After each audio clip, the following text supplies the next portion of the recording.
The dust hanging in the air caught the late afternoon sun like flecks of gold as Eleanor Grant stumbled forward, the rough hands of Big Jack Morrison shoving her past the swinging doors of the Silver Rose Saloon and onto the dirt street of Salida, Colorado.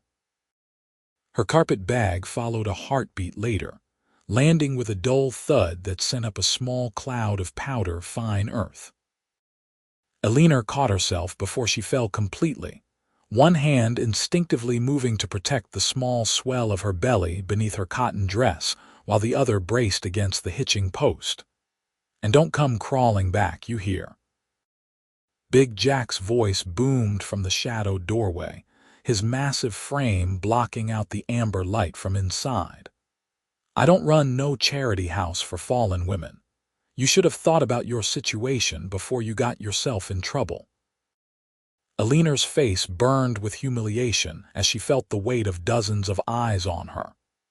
It was late May in 1878, and Salida's main street was busy with the afternoon traffic of miners, merchants, and ranch hands. Women in their proper bonnets whispered behind gloved hands. Men looked away or stared with expressions ranging from pity to judgment. She had worked at the Silver Rose for nearly 2 years, saving every penny she could from her wages and tips, dreaming of something better. Now, at 22 years old and 4 months pregnant, she found herself cast out with nowhere to go and less than $30 to her name. She bent slowly to retrieve her bag, her hands shaking as she gripped the worn handle. The father of her child was long gone, a smooth-talking gambler named Thomas who had promised her the world and left her with nothing but heartbreak and consequences. She had told Big Jack 3 days ago about her condition, hoping he might show some mercy, give her a few more weeks to figure out what to do. Instead, he had told her to pack her things and get out. "Get your things." The voice came from behind her, low and steady, with a quality that made her turn despite her tears. A cowboy stood there, tall and lean, with sun-darkened skin and eyes the color of creek water in summer. He wore dusty leather chaps over denim pants, a faded blue shirt, and a brown hat that had seen better days. A horse stood behind him, a sturdy paint mare that nuzzled his shoulder as he stepped forward. Eleanor wiped at her eyes quickly, trying to maintain what little dignity she had left. "Excuse me, your things," the cowboy repeated, his gaze steady on hers. "You have more inside." She stared at him, confusion mixing with her despair. "I don't understand what you mean." He glanced up at the saloon, where Big Jack still stood in the doorway with his arms crossed over his barrel chest, then back to Eleanor. "Do you have any belongings left in there, or is that all you own?" "That's all," she whispered, her voice barely audible over the noise of the street. "But I don't see why that matters to you." The cowboy picked up her bag before she could protest, testing its weight with an easy motion that suggested strength held in careful reserve. "My name is Cole Turner.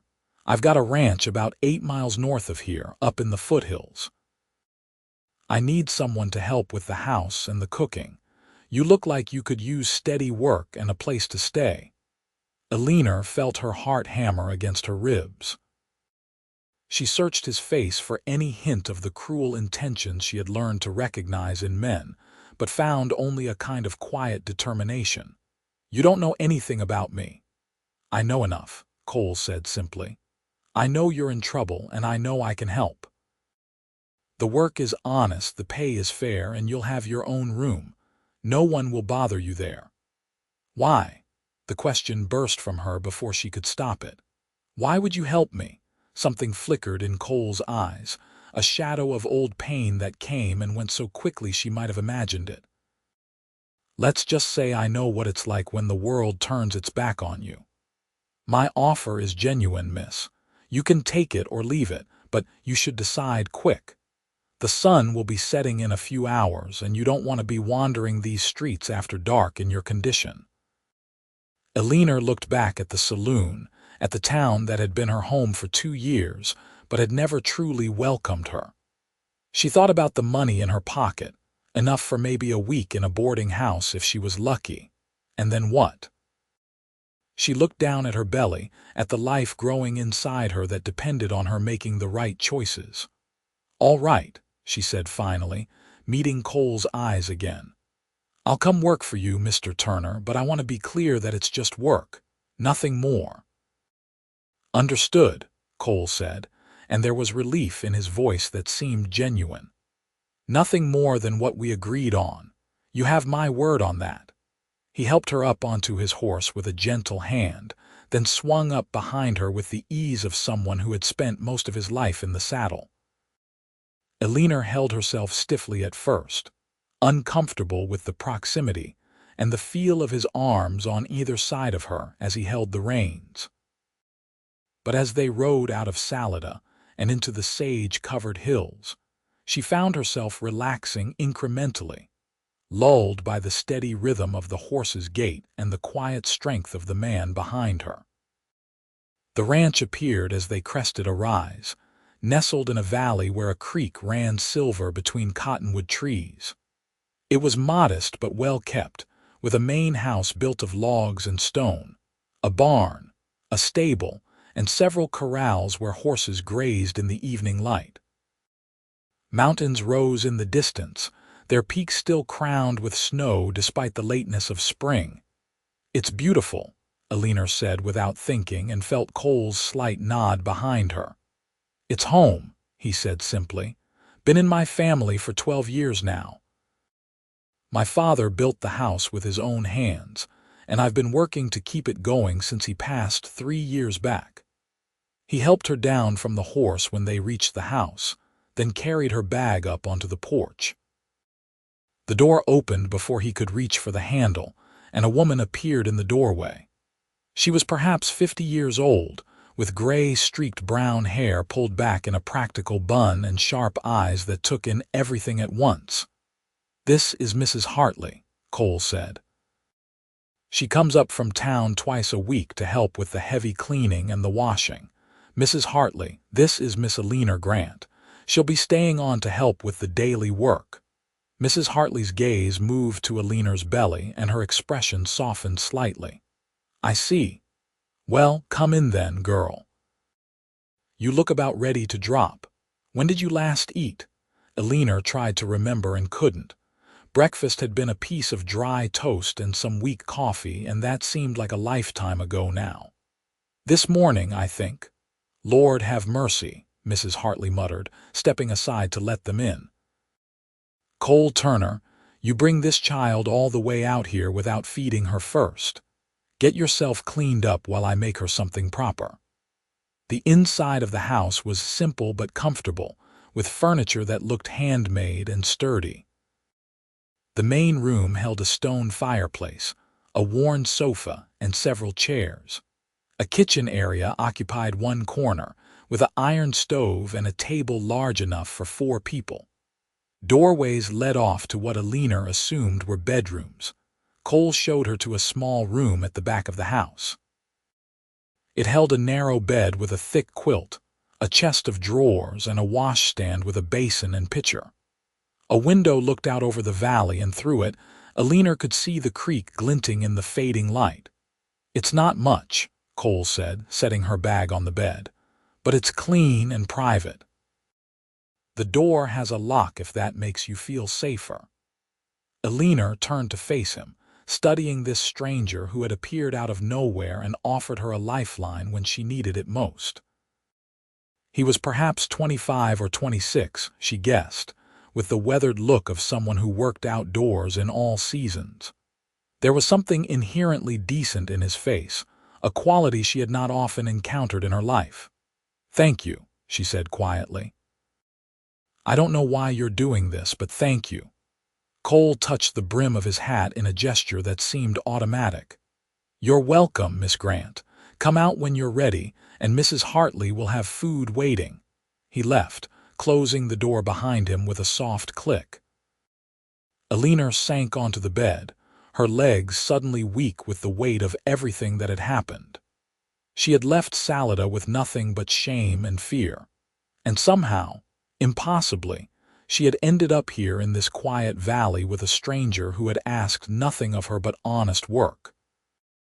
It seemed too good to be true, and yet the solid walls around her and the smell of cooking drifting from the kitchen suggested it was real. She washed her face and hands in the basin, changed into a clean dress from her bag, and ventured out to the kitchen. Mrs. Hartley had set the table with plates of beans, cornbread, and fried potatoes. Cole was already seated, his hat hung on a peg by the door, his dark hair damp as if he too had washed up. "Sit, sit," Mrs. Hartley urged, ladling food onto Eleanor's plate with a generous hand.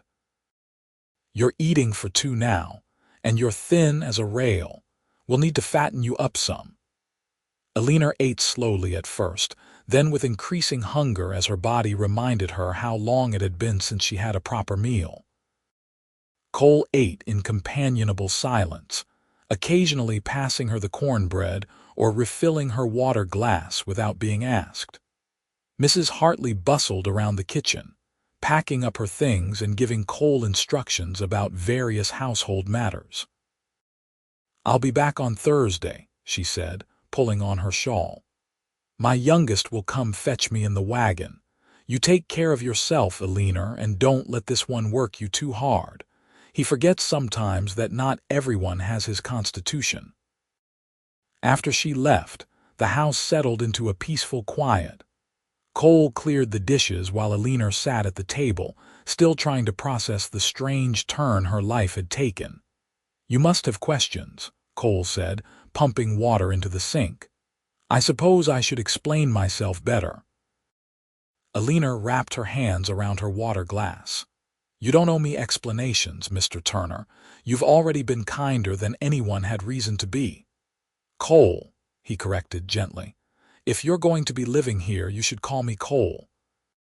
And I think I do owe you an explanation, so you don't spend your nights worrying about what kind of man brought you out here." He dried his hands on a towel and sat back down at the table across from her. In the lamplight, his face looked younger, more open. "I had a sister once. Her name was Sarah. She was just 17 when she fell in love with a man who worked in town, a blacksmith's apprentice. He made her all kinds of promises, and then when she found herself in trouble, he denied everything and left for California. My father was a hard man, old-fashioned in his thinking. He threw Sarah out, said she had shamed the family." Eleanor felt her chest tighten with understanding and dread. What happened to her? She tried to make it on her own in Denver. The work she could find was hard and paid little. She died in childbirth 9 months later, alone in a charity hospital. Cole's voice remained steady, but Eleanor could hear the pain underneath. "The baby died, too. I was only 18 myself, working on a cattle drive when it happened. By the time I got word and made it to Denver, they'd already buried her in a pauper's grave." "I'm so sorry," Eleanor whispered. Cole looked up at her, his green eyes bright with emotion. "I swore then that if I ever had the chance to help someone in Sarah's position, I would. So when I saw you today, saw what was happening, I knew what I had to do. I know you don't know me from Adam, and you've got no reason to trust me, but I give you my word as a man that you're safe here. You can work as much or as little as you're able, and when your baby comes, you'll still have a place here for as long as you need it." Eleanor felt tears spilling down her cheeks, but they were different from the tears of shame and fear she had cried earlier. These were tears of relief, of gratitude, of something she had not felt in a very long time that might have been hope. "I'll work hard," she promised. "I'll earn my keep. I won't take advantage of your kindness." "I know you won't," Cole said with a small smile. "I could see that about you right away.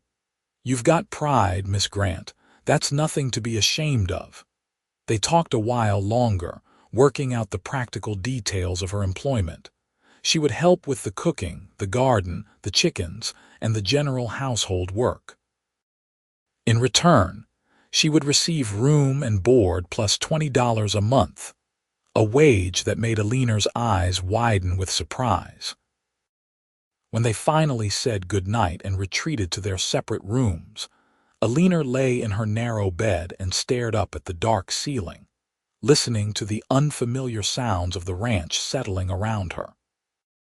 For the first time in months, she allowed herself to believe that maybe, just maybe, things would be all right. The first few days at the ranch passed in a blur of new routines and adjustments. Eleanor woke early each morning to the sound of roosters crowing and found that Cole was always up before her, already out tending to the horses or checking on the cattle that grazed in the far pastures. She learned to work the iron stove, baking bread and preparing meals from the supplies in the larder. The physical work was hard but satisfying in a way her job at the saloon had never been. Cole was a patient teacher, showing her how to gather eggs from the hens without getting pecked, how to tend the vegetable garden that was just beginning to produce its first shoots of green, how to pump water from the well and manage the supplies so nothing went to waste. He was quiet by nature, not given to unnecessary conversation, but when he did speak, his words had weight and meaning. On her fourth day at the ranch, Eleanor was kneading bread dough at the kitchen table when Cole came in from the barn, his shirt dusty and his face thoughtful. "I need to ride down to the south pasture to check on some fencing," he said. "It'll take most of the day. Will you be all right here on your own?" Eleanor wiped flour from her hands. "Of course. I have plenty to keep me busy." He hesitated at the door, his hand on the frame. "There's a rifle over the fireplace if you need it. I don't expect any trouble, but it's best to be prepared." "I know how to shoot," Eleanor said, then felt her face warm. "My father taught me before he died." He ran a general store back in Missouri, and sometimes he had to leave me to mind it on my own. Something like approval flickered in Cole's eyes. "Good to know. I'll be back before sunset." After he left, Eleanor found herself working with unusual vigor, scrubbing floors that were already clean and organizing shelves that needed no organizing. She was restless, though she could not have said why. The truth was that Cole's presence had become something she looked forward to, a steady and reassuring constant in her suddenly upended life. When he was gone, the house felt emptier than it should have. She was hanging washing on the line behind the house when she heard the sound of hooves approaching. Her first thought was that Cole had returned early, but when she came around the corner of the house, she saw 3 men she did not recognize sitting on their horses near the porch. They were rough-looking, with the hard eyes of men who lived by their own rules. "Well now," the one in front said, grinning to show tobacco-stained teeth. "Look what we have here." "Where's Turner?" Eleanor lifted her chin, refusing to show fear. "He's out working. Can I give him a message?" The man swung down from his horse, and his companions followed suit. "We don't need no message. We came to talk about the water rights on this property. Turner's been refusing to negotiate, but maybe you're more reasonable." "I don't know anything about water rights," Eleanor said firmly. "You'll have to come back another time when Mr. Turner is here." "Maybe we don't want to wait," another man said, moving closer. "Maybe we think a pretty girl like you could convince Turner to see things our way." Eleanor backed toward the house, her heart racing. She knew men like these, had dealt with them at the saloon when they had too much whiskey and too little sense. "You need to leave now. I won't ask again." The first man laughed. "You won't ask again. That's rich. What are you going to do about it, sweetheart?" Eleanor reached the door and slipped inside, slamming it behind her and throwing the bolt. The men's laughter followed her, along with the sound of boots on the porch steps. She ran to the fireplace and took down the rifle, checking quickly to ensure it was loaded. Her hands were steady despite her fear, years of her father's training coming back to her in the moment she needed it most. "Come out now, and we won't cause no trouble," the first man called through the door. "We just want to have a friendly conversation." Eleanor positioned herself at the window where she could see the porch without being easily seen herself. "I'm armed," she called back. "Leave now, or I'll shoot." There was a moment of silence, then the sound of muttering voices. One of the men tried the door handle, found it locked, and swore. Eleanor raised the rifle to her shoulder, sighting down the barrel at the door. She had never shot a man, but she would do what she had to do to protect herself and her unborn child. The sound of a gunshot split the air, but it did not come from inside the house. Eleanor jerked her head toward the sound and saw Cole riding hard up the path from the south, his rifle in one hand, reins in the other. He fired again, the shot kicking up dirt near the feet of the intruder's horses. "Get off my property." Cole's voice carried across the yard with an authority Eleanor had not heard before. "Now!" The three men scrambled for their horses, their bravado evaporating in the face of Cole's anger. They rode off at a gallop, disappearing down the trail in a cloud of dust. Cole watched them go, his rifle still at the ready, then dismounted and tied his horse before striding to the house. Eleanor opened the door before he could knock, the rifle still in her hands. Cole's eyes went first to the weapon, then to her face, scanning for signs of harm. "Are you hurt?" "Did they touch you?" "No," Eleanor said, her voice not quite as steady as she wanted it to be. "I locked myself inside before they could. I was ready to shoot if I had to." Cole's jaw clenched. "Those are the Garrett brothers. They've been trying to intimidate me into selling them access to the creek that runs through my land. I've told them no a dozen times, but they don't seem to understand the concept."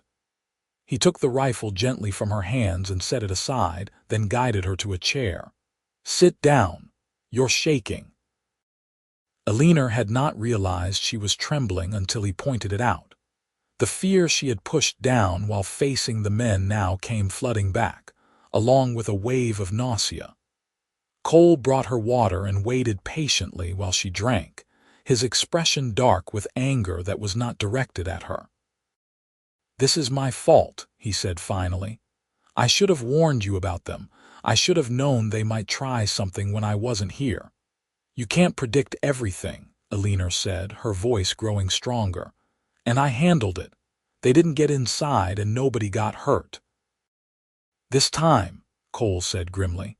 "But they'll be back, and next time there might be more of them. The law in Salida is a joke when it comes to water disputes. Sheriff Daniels won't do anything unless someone actually gets killed."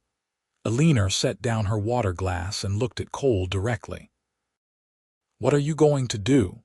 "I'll ride to their place tomorrow and make it clear that if they come here again, I won't be shooting warning shots." He ran a hand through his hair, a gesture of frustration. "I'm sorry, Eleanor. I brought you here to be safe, and instead I've put you in danger." "That's not true," Eleanor said firmly. "I'm safer here than I would be anywhere else. Those men were cowards. They ran at the first sign of real resistance. I can handle men like that." Cole's expression softened slightly. "You were brave today. Not many people would have kept their heads like you did." "I had good reason to," Eleanor said, one hand moving unconsciously to her belly. "I'm not just protecting myself anymore." Something shifted in the air between them, a new understanding or perhaps an acknowledgement of something that had been growing quietly since the day they met. Cole looked at her with an expression Eleanor could not quite read, then stood abruptly. "I should get back to work. I'll be staying close to the house for the rest of the day. Tomorrow I'll deal with the Garretts." True to his word, Cole rode out early the next morning in the direction of the Garrett ranch. Eleanor spent the day in an anxious state, jumping at every sound, unable to focus on her work. Mrs. Hartley arrived mid-morning with her son driving the wagon, and she clucked her tongue in disapproval when Eleanor told her what had happened. "Those Garrett boys are nothing but trouble." Mrs. Hartley said, rolling up her sleeves to help with the washing. Their father was a decent man, but he died young and left them to raise themselves. They've been feuding with every rancher in the valley over one thing or another. "Do you think Cole will be all right?" Eleanor asked, unable to keep the worry from her voice. Mrs. Hartley gave her a shrewd look. "Worried about him, are you?" Eleanor felt her face heat. "He's been very kind to me. I don't want him to get hurt on my account." "On your account," Mrs. Hartley laughed. "Girl, this has nothing to do with you and everything to do with water and pride and stubborn men who won't back down. Cole can handle himself. His father taught him how to stand up to bullies, and he's not the type to be intimidated." Cole returned late in the afternoon, looking tired but unharmed. Eleanor met him at the door, her relief so overwhelming that she almost reached out to touch him before catching herself. "How did it go?" she asked instead. "As well as could be expected," Cole said, removing his hat and hanging it on the peg. "I made my position clear. They know now that I'll defend my property and anyone on it. Whether they're smart enough to leave it alone remains to be seen." Over dinner, he told her more about the encounter. He had found all three Garrett brothers at their ranch and had spoken to them plainly about boundaries and consequences. There had been threats on both sides, but no violence, which Cole seemed to consider a victory of sorts. "They're cowards when they don't have an advantage," he said, echoing Eleanor's own assessment. "Face them straight on and they back down. What if they don't back down next time?" Eleanor asked. Cole met her eyes across the table. "Then I'll do what I have to do to keep you safe. That's a promise." The intensity of his gaze made Eleanor's breath catch. She looked down at her plate, suddenly aware of the dangerous territory her feelings were entering. Cole was her employer, her rescuer, but he was also becoming something more, something she had not anticipated and was not sure she was ready for. As the days turned into weeks, Eleanor settled more fully into the rhythms of ranch life. Her belly grew rounder, and Cole made adjustments without being asked, taking over the heavier tasks and insisting she rest when he thought she was overdoing it. They developed an easy companionship, talking over meals about everything from politics to philosophy to their dreams for the future. Eleanor learned that Cole had ambitions beyond the ranch. He wanted to breed horses, to develop a line known for intelligence and endurance. He showed her the mares he had carefully selected, pointing out their good qualities with the enthusiasm of a man who loved his work. She found herself drawn into his vision, offering suggestions and asking questions that made him smile.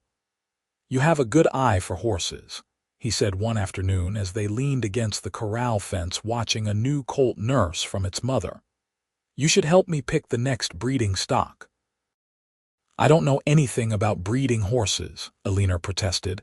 "You know good bone structure when you see it, and you've got common sense. That's more than half the battle." Cole turned to look at her, his expression serious.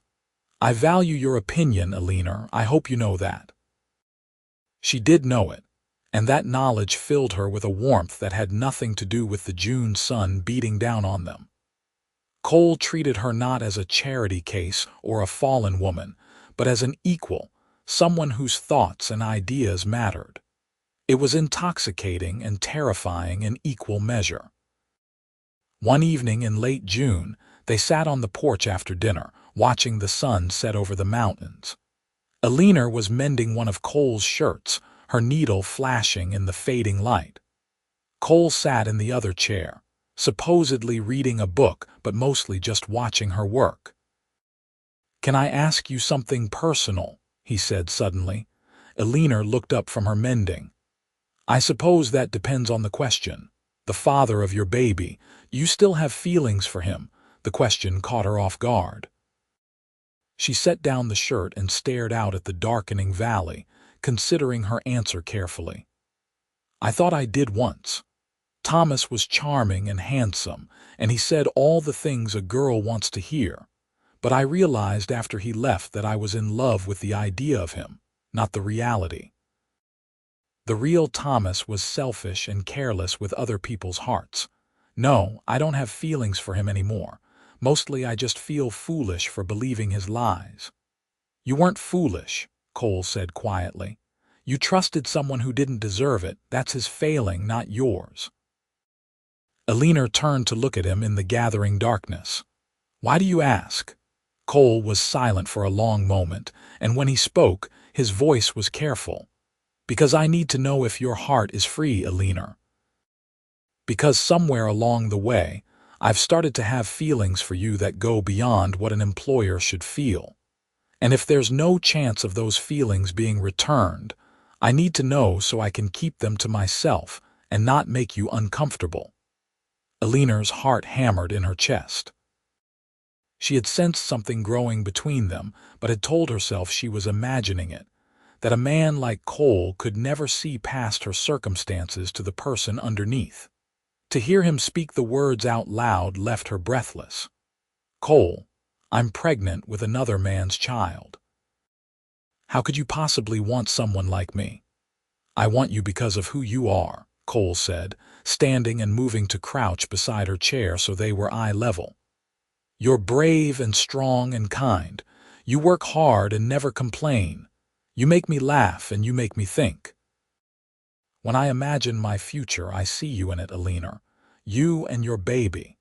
Tears spilled down Eleanor's cheeks. I have feelings for you too. I've been trying not to because it seemed impossible, but I do. I care about you so much it frightens me. Cole reached up and gently wiped away her tears with his thumb. Don't be frightened. I'm not going anywhere and I'm not going to hurt you like he did. I'm asking if you'll let me court you properly, Eleanor Grant. I know the timing isn't conventional, and I know you'll have your baby before we've had much time together. But I don't care about any of that. I just want the chance to prove to you that not all men are like Thomas. Eleanor leaned into his touch, her eyes closing briefly with the simple pleasure of being cared for. Yes, she whispered. Yes, I'll let you court me. Cole smiled, a genuine expression of joy that transformed his usually serious face. He leaned forward and pressed a gentle kiss to her forehead, chaste and sweet and full of promise. Thank you, he said softly. I'll do my best to make you happy. And he did. Over the following weeks, Cole courted Eleanor with an old-fashioned dedication that made her feel cherished in a way she had never experienced. He brought her wildflowers from the meadow. He read to her in the evenings from his small collection of books. He talked to her about his hopes and dreams, and listened with genuine interest when she shared her own. He was endlessly patient with the restrictions her pregnancy imposed, never pressuring her for more than she was willing to give. They held hands on the porch in the evenings and stole brief kisses when the moment felt right. But Cole always kept his passion carefully controlled, mindful of her condition and her past hurt. Mrs. Hartley noticed the change in their relationship immediately and gave her approval with a knowing smile. It's about time that boy found someone, she said to Eleanor one Thursday while they were baking pies. He's been alone too long, working himself half to death with no one to share it with. You're good for him, Eleanor, and he's good for you. I never thought I could be this happy, Eleanor admitted, rolling out pie dough with practiced motions. After everything that happened, I thought I had used up all my chances at a good life. Nonsense, Mrs. Hartley said firmly. Life gives us as many chances as we're willing to take. You just needed someone who could see your worth, and Cole does. He's like his mother that way. She was a wise woman, God rest her soul. She would have liked you. The summer passed in a golden haze of happiness. Eleanor's belly grew round and heavy, and she felt the baby moving inside her with increasing frequency. Cole talked to her belly sometimes when they were alone, his hand resting gently on the curve as he told the baby about the ranch and the horses and all the things they would do together. It made Eleanor cry happy tears every time. "What if the baby doesn't like me?" Cole asked one night in August as they lay side by side on a blanket under the stars, careful to maintain a respectable distance. "What if it cries every time I hold it?" "Babies aren't stupid," Eleanor said, lacing her fingers through his. "This baby will know you love it, that's what matters."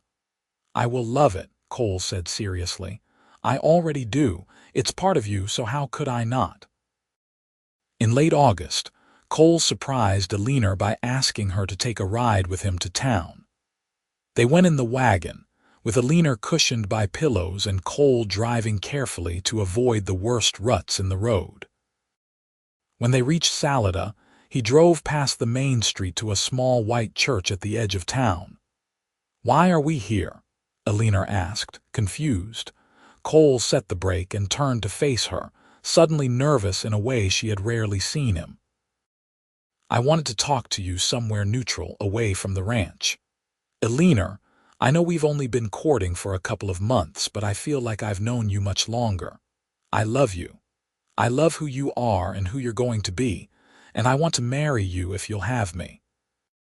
Eleanor's breath caught in her throat. "Cole, are you sure? There's still time for you to change your mind.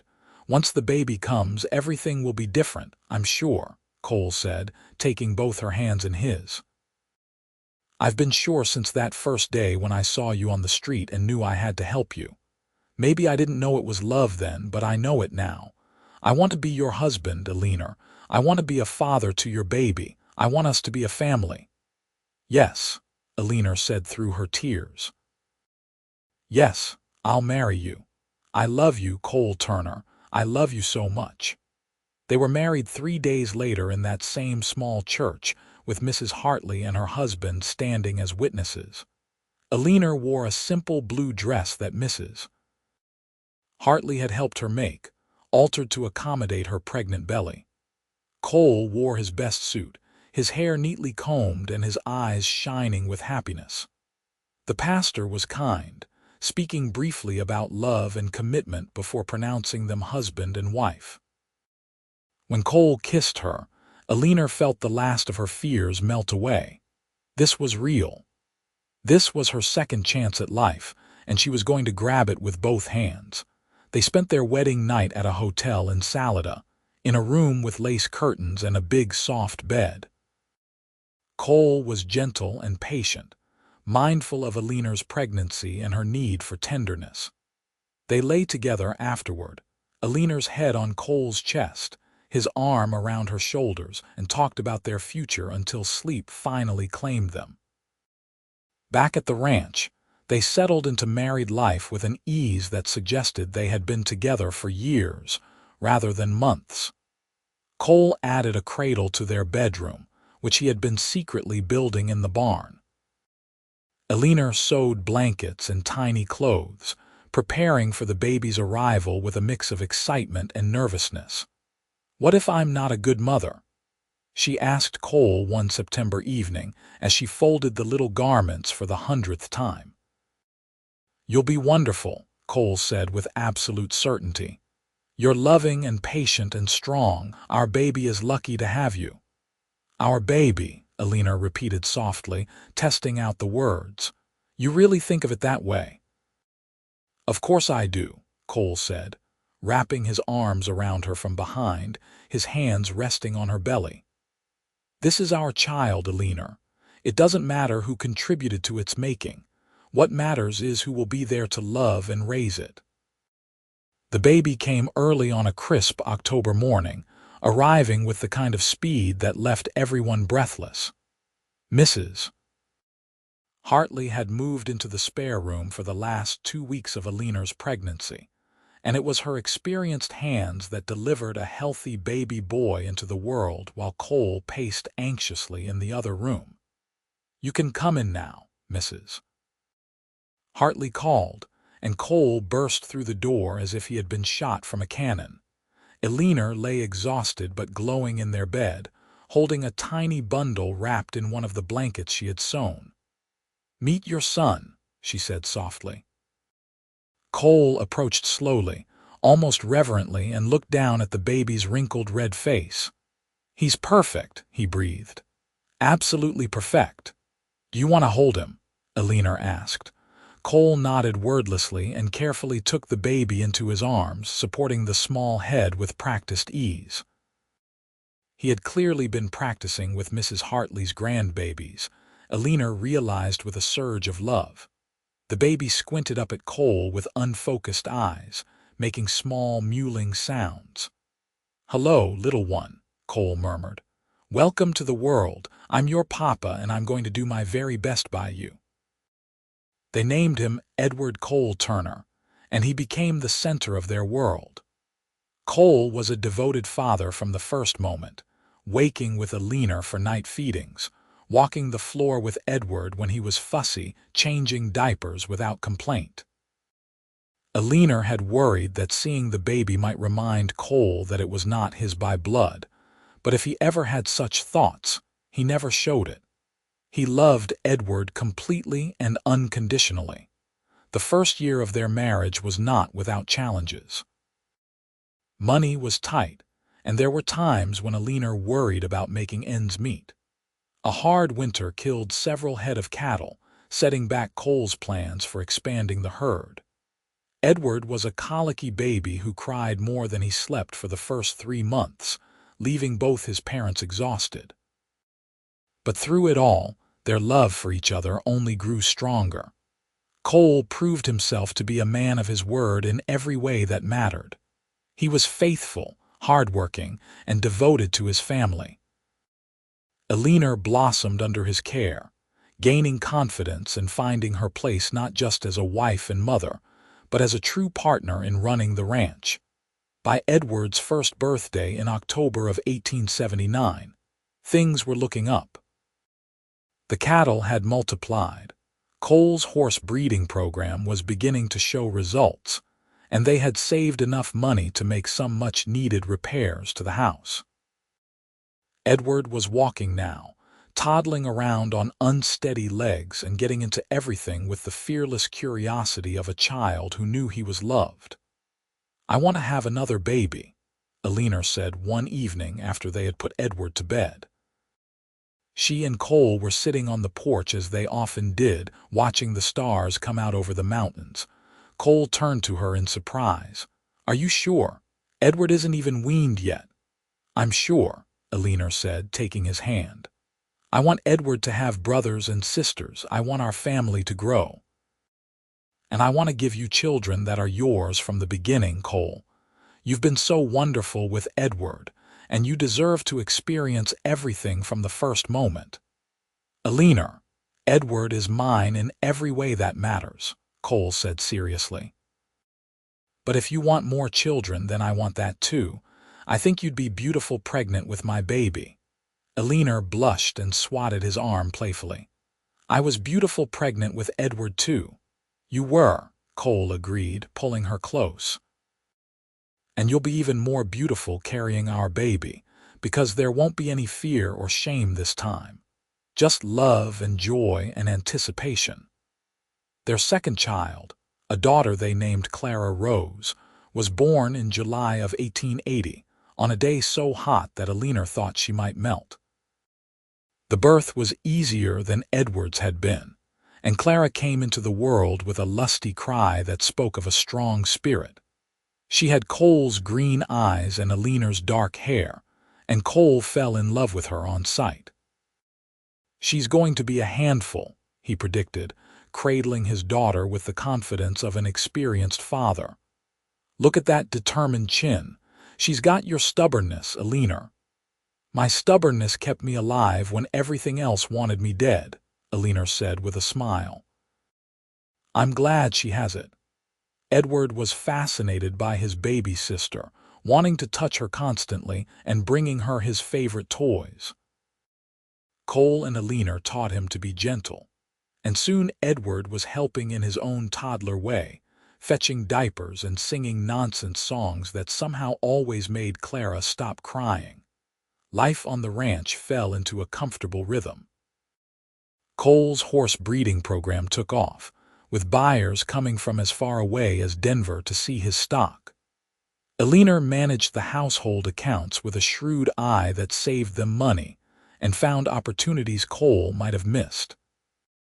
They were not rich, but they were comfortable and, more importantly, they were happy. The Garrett brothers never did come back to cause trouble. Word around town was that they had sold their ranch and moved to Wyoming, chasing rumors of gold. Cole was glad to see them go, one less threat to his family's safety. When Clara was 2 years old and Edward was 4, Eleanor discovered she was pregnant again. This time, Cole's joy was unrestrained, and he talked to Eleanor's belly constantly, telling the baby about its brother and sister and all the adventures they would have. "What if it's another girl?" Eleanor teased. "You'll be outnumbered." "I hope it is another girl," Cole said. "Girls are wonderful, though a boy wouldn't be bad either. Really, I just want a healthy baby and for you to come through it safely."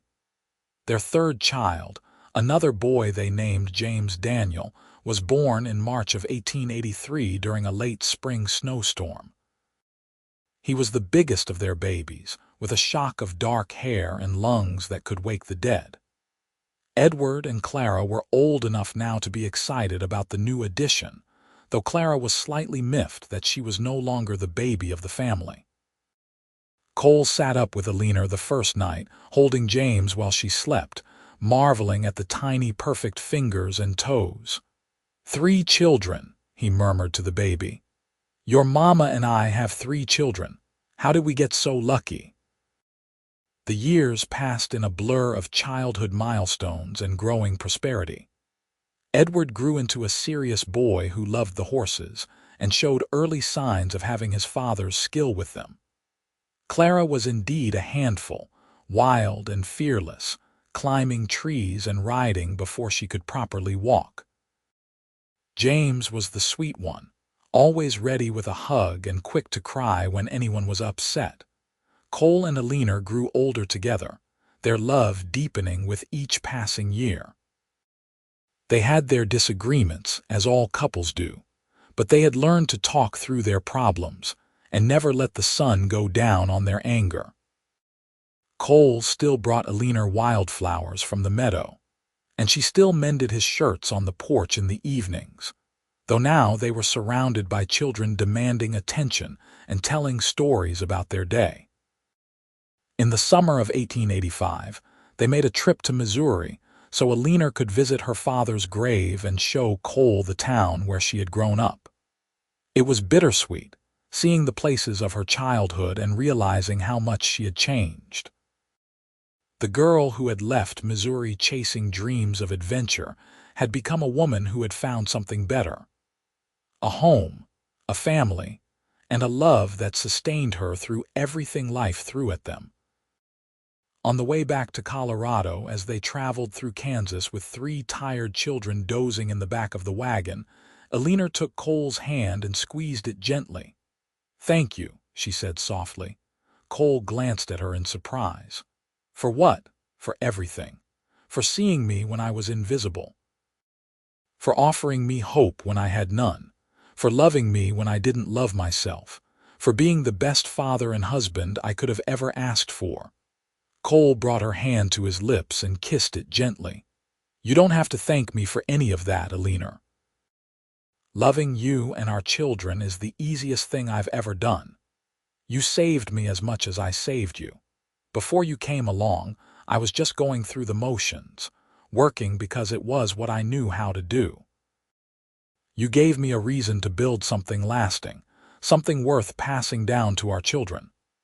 They reached the ranch as the sun was setting, painting the sky in shades of pink and gold. The house looked better than ever, with fresh paint on the shutters and a new barn Cole had built the previous year.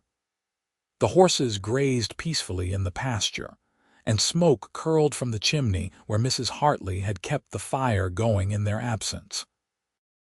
This was home, Eleanor thought as Cole helped her down from the wagon. This was everything she had never dared to dream of back when she was serving drinks in a saloon and hoping for something better. She had a husband who loved her completely, children who brought joy to every day, and a future that stretched out before them bright with possibility. That night, after the children were asleep and they lay in their bed listening to the familiar sounds of the ranch settling down for the night, Cole pulled Eleanor close and kissed her temple. "I love you," he said, words he spoke every day but never let become routine. "More than I can say." "I love you too," Eleanor whispered back. "Thank you for telling me to get my things that day. Thank you for changing my life." "We changed each other's lives," Cole corrected gently. "And we'll keep changing them, keep growing together for as long as we both shall live." Over the next decade, the Turner family continued to flourish. The ranch expanded as Cole bought up neighboring parcels of land when they became available. His horses became famous throughout Colorado and beyond, known for their intelligence and endurance. Eleanor became something of a local legend herself, admired for her business acumen and her generosity to other women in difficult circumstances. She never forgot what it felt like to be thrown into the street with nowhere to go, and she made sure that any woman who came to her seeking help found it. Edward grew into a tall, serious young man who shared his father's love of horses and his mother's head for business. Clara remained wild and free, eventually finding her calling as a teacher in the small school that Salada had finally established. James was the peacemaker, the one who could smooth over any argument and make everyone laugh. In 1890, when Eleanor was 34 and Cole was 37, they had one final surprise. Twin daughters, Sarah and Rose, named for Cole's lost sister and for the saloon where Eleanor had worked. The twins were identical, with Eleanor's dark hair and Cole's green eyes, and they kept the entire family on their toes from the moment they drew breath. Edward, now 12, took his responsibilities as oldest seriously, helping wrangle his younger siblings and learning everything he could from his father. Clara, at 10, was less interested in babies and more interested in books and horses. James, at 7, was delighted to have baby sisters to dote on. "We're getting too old for this," Eleanor said with a laugh one night after a particularly exhausting day of chasing twin toddlers. She was 40 years old now, with silver threading through her dark hair and laugh lines around her eyes. "Speak for yourself," Cole said, though his own hair was graying at the temples and his back ached more than it used to. "I feel young as ever." "Liar," Eleanor said affectionately, but she kissed him anyway. The twins brought new energy to the household, but they also brought a sense of completion. Eleanor knew, with a certainty she could not explain, that their family was now complete. 5 children, all healthy and happy and loved. It was more than she had ever dared to hope for. As the 1890s progressed, the West changed around them. The railroad brought more people to Salada, and the town grew from a rough mining settlement into a proper community with churches and schools and social organizations. Cole and Eleanor were respected members of the community, known for their integrity and their willingness to help their neighbors. Big Jack Morrison, the man who had thrown Eleanor into the street so long ago, died of a heart attack in 1893. When Eleanor heard the news, she felt nothing but a distant pity. That chapter of her life was so far behind her that it barely felt real anymore. She had become someone entirely different from the frightened girl who had stumbled out of the Silver Rose with her carpet bag and her shame. In 1895, when Edward turned 17, he asked his parents for permission to start his own horse breeding program, with a focus on horses suitable for the cavalry. The army was buying horses in record numbers, and Edward had a vision for what they needed. Cole and Eleanor not only gave their permission but provided the land and the initial stock to get him started. "You've got your mother's business sense and my feel for horses," Cole told his son proudly. "You're going to do great things, Edward." Clara, at 15, announced that she wanted to go to Denver to attend the new normal school and get her teaching certificate. Eleanor was nervous about letting her daughter go to the city, but Cole reminded her that Clara had always been independent and would thrive with the challenge. "Remember," he said gently, "we raised her to be strong and capable. We have to trust that we did our job right and let her fly."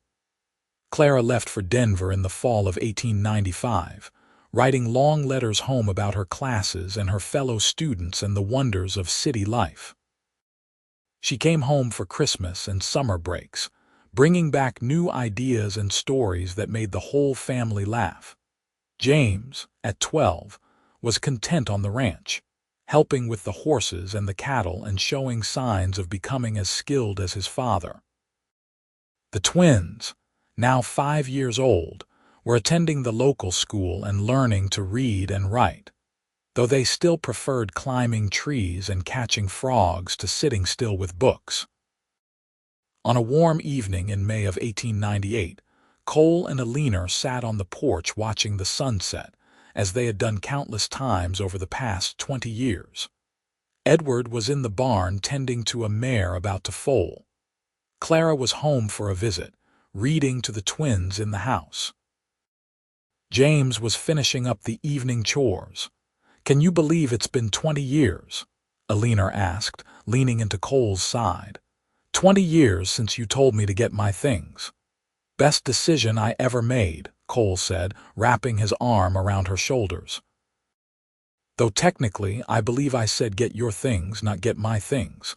Eleanor laughed, the sound warm and rich. "Semantics.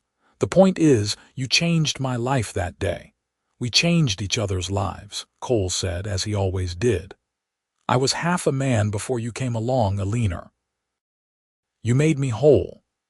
They sat in comfortable silence, watching the sky fade from gold to purple to deep blue.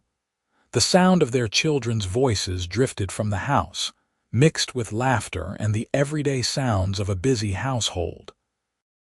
In the distance, horses whinnied softly and cattle lowed as they settled down for the night. "Do you ever think about that day?" Eleanor asked suddenly. "About what would have happened if you hadn't been there or if you had just kept walking?" "Never," Cole said firmly. "Because I was there and I didn't keep walking. That's what matters. We can't live our lives wondering about what might have been. We can only be grateful for what is." "I am grateful," Eleanor said softly. "Every single day, I'm grateful for you, for our children, for this life we've built together. I know I don't always say it, but I feel it." "I know you do," Cole said, pressing a kiss to the top of her head. "And I feel the same way. Every day with you is a gift, Eleanor Turner." As the stars began to appear overhead, one by one until the sky was filled with them, Cole and Eleanor remained on the porch, wrapped in each other's arms and in the certainty of their love. They had weathered storms and celebrated triumphs. They had raised children and built a legacy. They had loved each other through easy times and hard times, and their love had only grown stronger. In the weeks and months that followed, life continued its forward march. Edward's breeding program took off beyond anyone's expectations, and he began making a name for himself as a horseman in his own right. Clara graduated from the normal school with honors, and secured a teaching position in a school near Colorado Springs, close enough to visit, but far enough to establish her independence. James decided to stay on the ranch, content with the life he had always known. The twins, Sarah and Rose, grew into spirited 8-year-olds who kept everyone entertained with their antics and their uncanny ability to switch places and fool people about their identities. They were inseparable, finishing each other's sentences and seeming to communicate without words. In the summer of 1900, as the new century dawned, the Turner family gathered for a big celebration at the ranch. Edward brought his new wife, a kind girl named Martha from a neighboring ranch. Clara came home from Colorado Springs with stories of her students and the progress they were making. James had recently started courting a girl from town, though he was too shy to talk about it much. The twins were busy planning mischief, as always. Cole and Eleanor stood together watching their children and grandchildren, Edward and Martha having recently produced the first grandchild, a baby girl named Elizabeth. Eleanor was 44 now and Cole was 47, but they felt younger than their years, buoyed by the love of their family and the satisfaction of a life well lived. "We did good, didn't we?" Eleanor said, leaning against Cole's shoulder. "We did better than good," Cole said, his arm around her waist. "We did extraordinary." As the party continued around them with children running and playing, adults talking and laughing, and the smell of Mrs. Hartley's famous apple pie filling the air, Eleanor reflected on the journey that had brought her here. From the desperate girl thrown into the street to the matriarch of a thriving family, she had traveled so far. And it had all started with a cowboy who had seen her at her lowest moment and offered her hope. "Thank you," she whispered to Cole, "not for the first time and not for the last. For everything." "Thank you for saying yes," Cole whispered back. "For trusting me when you had no reason to. For building this life with me." They stood together as the sun set over the mountains, painting the sky in brilliant shades of red and gold, surrounded by the family they had created and the love they had nurtured for more than 20 years. It was a perfect moment, one of thousands they had shared and thousands more still to come. The years continued to pass, bringing their share of joys and sorrows. Mrs. Hartley passed away peacefully in her sleep in 1902, leaving a hole in their lives that never quite filled.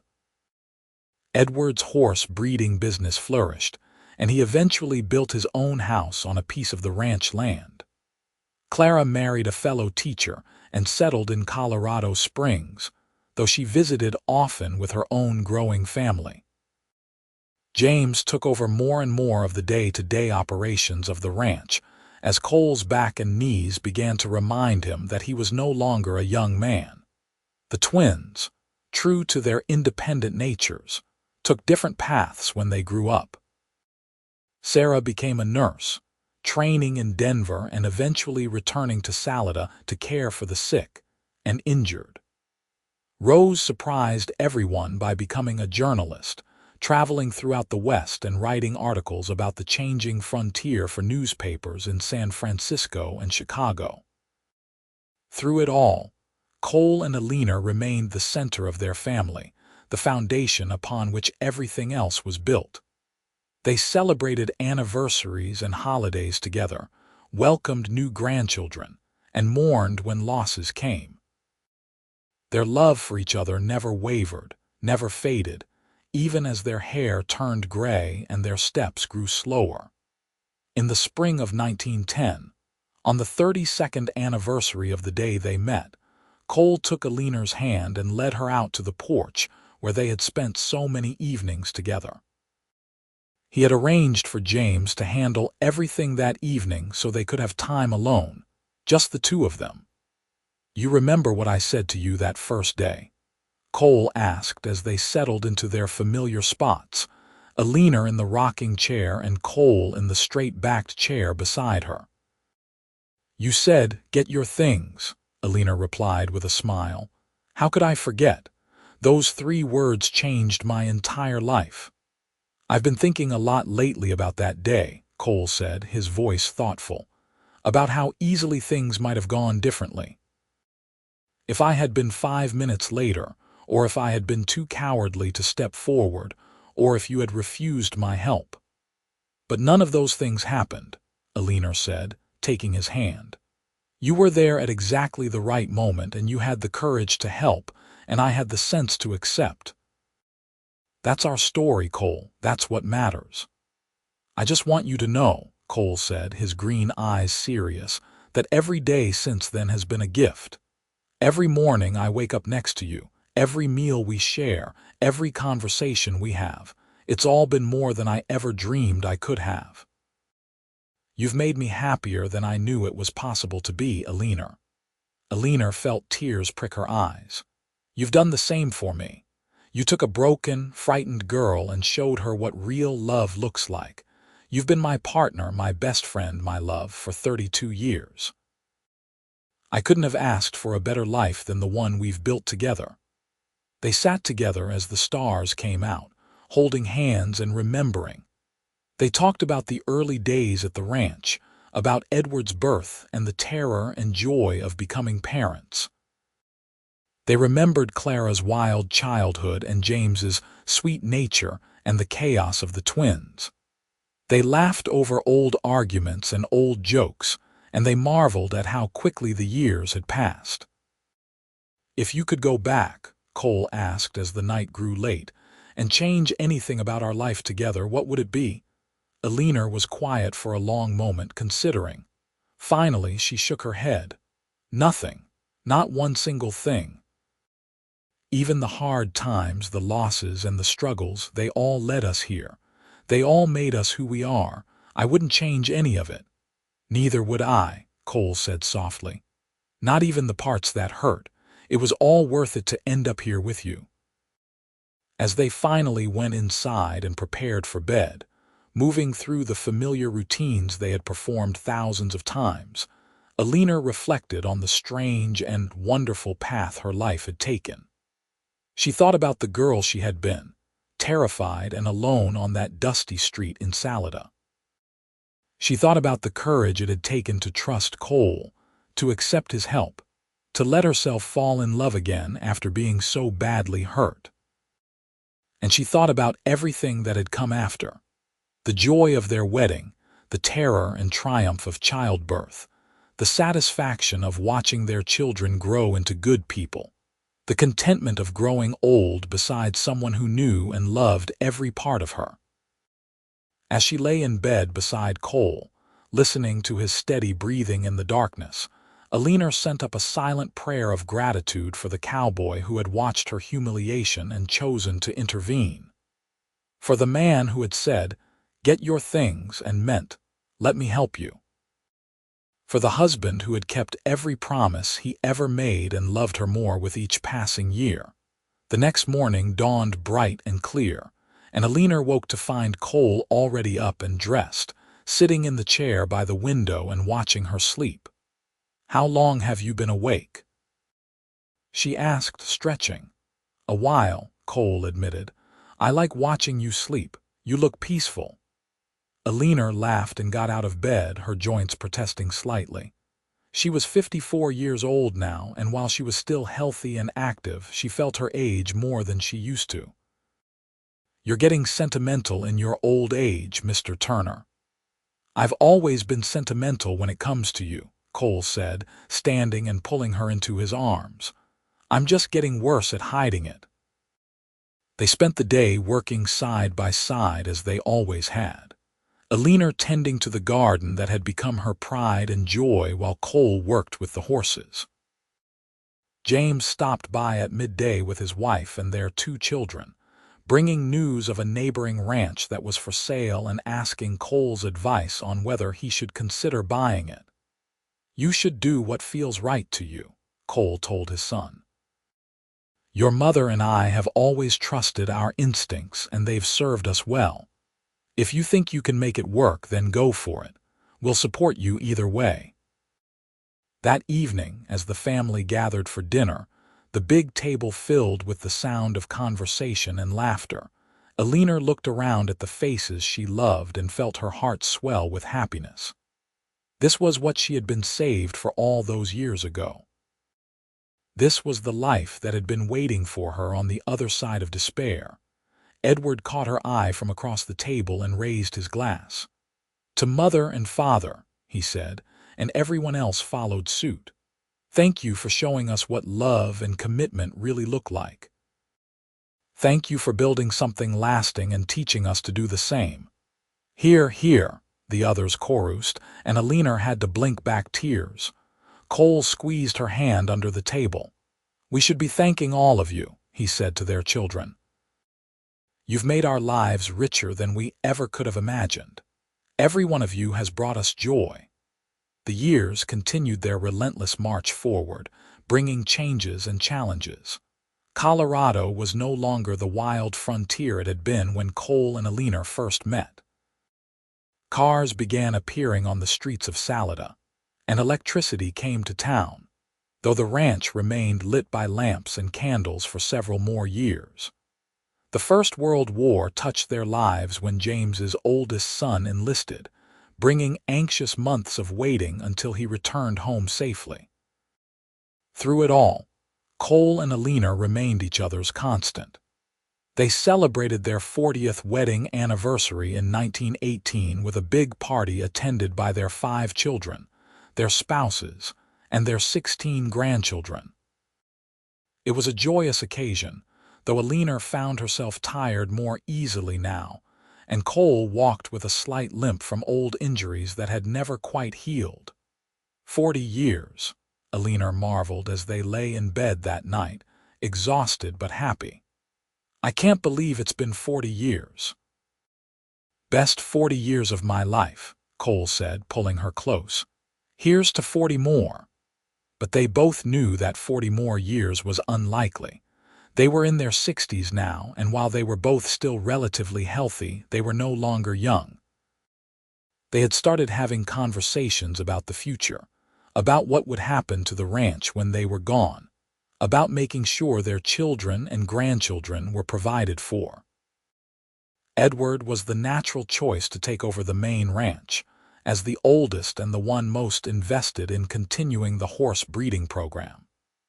James would inherit the cattle operation, which he had been essentially running for years anyway.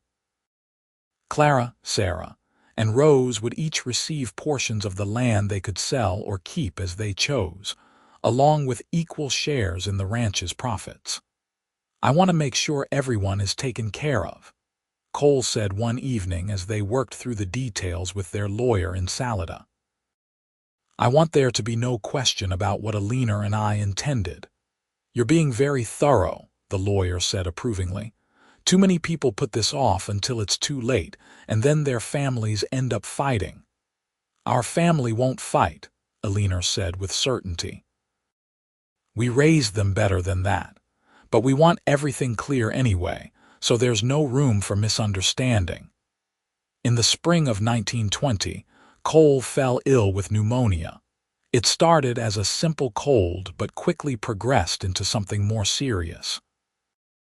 Eleanor nursed him day and night, refusing to leave his side even when the doctor suggested she needed rest. All 5 of their children came home, filling the house with their presence and their worry. For 2 weeks, Cole fought the infection, his strong constitution warring with the disease that had killed so many others. Eleanor held his hand through the fever and the chills, talking to him about their life together, reminding him of all the reasons he had to fight. "You can't leave me yet," she whispered one night when everyone else had gone to bed and it was just the 2 of them. "We still have more time, we still have more memories to make." Cole's eyes opened, fever-bright but focused. "Eleanor," he rasped. "My Eleanor, love you, always." "I love you too," she said, tears streaming down her face. "So much, please don't leave me." But even as she spoke, she knew she was being selfish. Cole was 67 years old and had worked hard every day of his life. If it was his time, she had no right to hold him back, no matter how much it hurt. Miraculously, Cole rallied. The fever broke in the early hours of the morning, and when the doctor came by later that day, he pronounced himself amazed at his patient's recovery. "You're a tough old bird, Mr. Turner," the doctor said with a smile. "I wasn't sure you were going to make it through this one." "Couldn't leave yet," Cole said weakly, his hand clasped tight in Eleanor's. "Not when she still needs me." "I'll always need you," Eleanor said, half laughing, half crying. "Don't you ever forget that." Cole recovered slowly, regaining his strength over the following months. He never quite returned to his previous level of health, but he was alive, and that was what mattered. He spent more time sitting on the porch and less time working with the horses, but his mind remained sharp, and his love for Eleanor never diminished. They celebrated their 45th wedding anniversary quietly, just the two of them on the porch where so much of their life together had been spent. The ranch was thriving under Edward and James's management. Their children were all doing well, and their grandchildren were growing up to be fine people. It was everything they had worked for, everything they had dreamed of. "We did it," Eleanor said softly, her head on Cole's shoulder. "We built something that will last long after we're gone." "We did," Cole agreed. "But more importantly, we loved each other well. That's what I'm most proud of, Eleanor. Not the ranch or the success, but the fact that we loved each other truly and completely for 45 years. 45 years and counting," Eleanor corrected. "We're not done yet." They had 7 more years together, years marked by increasing frailty but undiminished love. They celebrated their 50th anniversary in 1928 with all their children and grandchildren present, plus a few great-grandchildren who had started arriving. It was a bittersweet celebration, knowing that their time together was growing short, but also a joyous one, filled with gratitude for the life they had shared. Cole passed away peacefully in his sleep in the winter of 1929, just a few months shy of his 77th birthday. Eleanor woke one morning to find him still and quiet beside her, his face peaceful in death as it had rarely been in life. She sat with him for a long time, holding his hand and saying goodbye to the man who had been her salvation, her partner, her love for more than 50 years. The funeral was attended by what seemed like half of Colorado, a testament to the respect and affection the community had for Cole Turner. People spoke of his integrity, his kindness, his skill with horses, and his devotion to his family. But Eleanor knew the real measure of the man was not in these public accomplishments, but in the quiet moments they had shared, the daily acts of love and devotion that had defined their marriage. After Cole's death, Eleanor moved into the smaller house on the property that James and his family had vacated when they built their own place. She could have stayed in the main house, but it felt too empty without Cole. She spent her remaining years surrounded by her children and grandchildren, telling stories about their grandfather and keeping his memory alive. Eleanor lived to be 86 years old, passing away quietly in her sleep in the spring of 1940. Her last words to Clara, who was sitting with her, were about Cole. "Tell your father I'm coming," she said, her voice weak but clear. "Tell him I kept my promise. I loved him every day just like I said I would." "I will, Mama," Clara said through her tears. "He's waiting for you." Eleanor smiled, and then she was gone, reunited at last with the cowboy who had changed her life with 3 simple words all those years ago. They buried her next to Cole on a hill overlooking the ranch, with a simple headstone that read, "Eleanor Grant Turner, 1854–1940. Beloved wife, mother, and grandmother." She was loved beyond measure. The ranch continued to thrive, passed down through the generations just as Cole and Eleanor had planned. Their children, grandchildren, and great-grandchildren all carried pieces of their legacy forward, whether in their dedication to family, their work ethic, or their capacity for love and compassion. And sometimes, on quiet evenings when the sun sets over the mountains and the sky turns gold and purple, people say you can still feel the presence of Cole and Eleanor Turner on the ranch.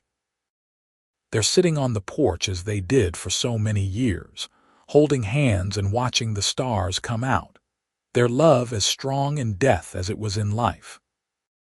It's a story that gets passed down through the family, the tale of how their great-great-grandmother was thrown into the street by a cruel saloon owner and how their great-great-grandfather watched and said, "Get your things." How those 3 words led to a love that lasted a lifetime and a legacy that endures to this day.